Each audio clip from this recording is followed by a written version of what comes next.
ഈ ക്വസ്റ്റ്യൻ നോക്കാം. In the given figure RJ and RL are two tangents to the circle. RJ and RL are the two tangents to the circle. If angle RJL equal to 42 degree, find angle JOL. ഈ angle O ആണ് കാണേണ്ടത്.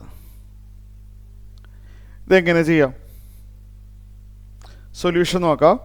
ആ diagram കുറച്ച് enlarge ചെയ്ത് വരയ്ക്കുകയാണ്.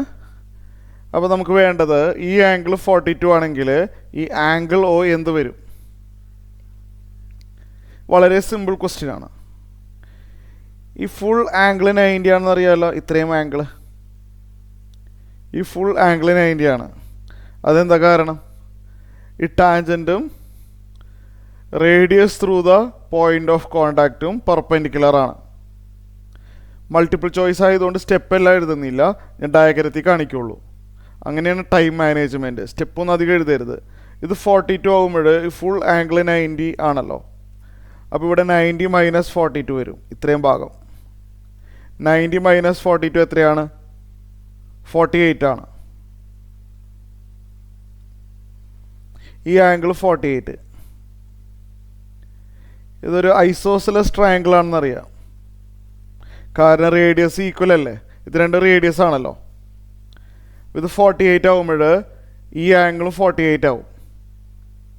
Isosceles triangle. നമുക്ക് അടുത്ത സ്റ്റെപ്പിൽ ആംഗിൾ JOL കാണാമല്ലോ. പ്രധാനപ്പെട്ട സ്റ്റെപ്പ് എഴുതുന്നുള്ളൂ. Angle JOL equal to 180 minus 48 plus 48. അതെങ്ങനെ വന്നു? ഈ ട്രയാങ്കിളുടെ ഈ മൂന്ന് ആംഗിളും ആഡ് ചെയ്താൽ 180 ഡിഗ്രിയാണ്. അപ്പോൾ angle JOL will be 180 minus 48 plus 48 വരും. ശരിയല്ലേ? അപ്പോൾ ഇത് ഒന്ന് ചെയ്ത് നോക്കാം നമുക്ക്. അപ്പോൾ ഇതൊന്ന് ചെയ്തു വരുമ്പോൾ 180 മൈനസ് 48 പ്ലസ് 48 അല്ലേ, 84 വരും. ആൻസർ 84 ഡിഗ്രിയാണ് വരുന്നത്.